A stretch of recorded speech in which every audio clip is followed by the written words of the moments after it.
எங்க அம்மா என்ன பார்க்கறது விட்டுட்டு ரொம்ப நேரமா கிச்சன்ல இருந்தாங்க. அப்படி கிச்சன்ல என்ன பண்ணிட்டு இருக்காங்கன்னு பாக்குறதுக்காக நான் ஓடி வந்துட்டேங்க. ஸோ ஓடி வந்துட்டு இந்த கிச்சன்ல என்ன இருப்பேன்னு பார்த்தா கீழே கொஞ்சம் காய் இருக்கு. மேல ஷெல்ஃப்ல நிறைய பாத்திரமா எங்க அம்மா அடுக்கி வச்சிருக்காங்க. சரி அதை எடுத்து என்னன்னு பாக்குறது பார்த்தா ஒரு டப்பா கீழே விழுந்துட்டு. அச்சுட்டு எங்க அம்மா கிட்ட சொல்லிடாதீங்க, டப்பா நல்ல வேலை உடையில உடஞ்சிருந்து எங்க அம்மா என்ன பிச்சிடுவாங்க. அதுக்கப்புறம் பார்த்தா நிறைய கிளாஸு கரண்டின்னு என்னென்னமோ இருக்கு. இதை வச்சுதான் டெய்லி எங்க அம்மா சமைக்கிற மாதிரி நடிச்சிட்டு இருக்காங்க. இன்னைக்கு நான் அதெல்லாம் எடுத்து நானும் சமைக்கலான்னு ரொம்ப நேரம் ட்ரை பண்ணி அதை எட்டி எடுக்க ட்ரை பண்ணேங்க.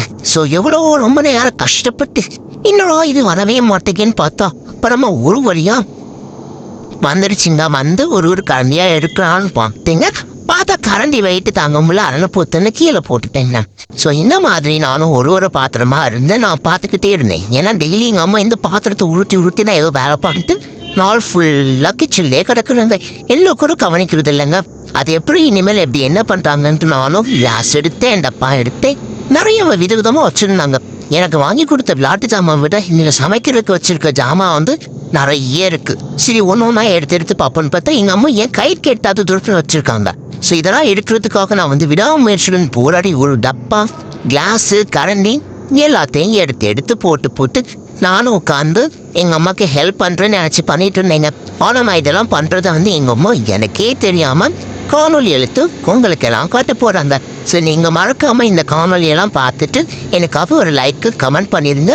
எங்கள் வீட்டில் இருக்கக்கூடிய அடுப்பாங்கரையில் இருக்கக்கூடிய பாத்திரங்கள் ஏதாச்சும் உங்களுக்கு வேணும்னா மறக்காம கீழே கமெண்ட் பண்ணுங்க.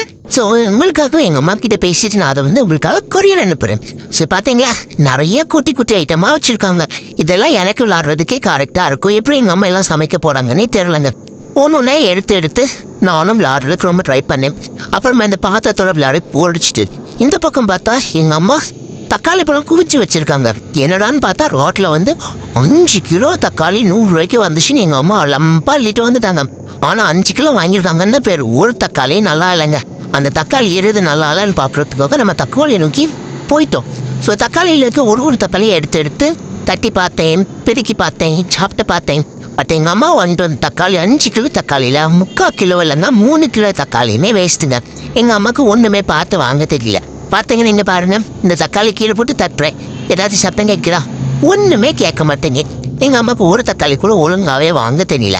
ஸோ உங்களுக்கு தக்காளி எப்படி வாங்க தெரியும்னு தெரிஞ்சுச்சுன்னா மறக்காம கீழே கமெண்ட் பண்ணுங்கள். இந்த தக்காளி நல்லாவும் இல்லை, ஆனால் தக்காளி வச்சிட வேண்டியதான்.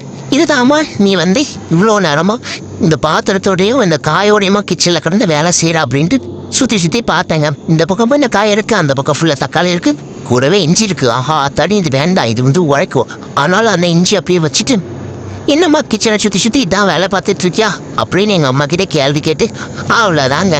ஸோ இந்த காணொலி இதோட முடியுது. ஸோ இன்னும் வேறு ஏதாவது சேட்டப் பண்ணுறேன்னா அடுத்த காணொலியில் பார்ப்போம்.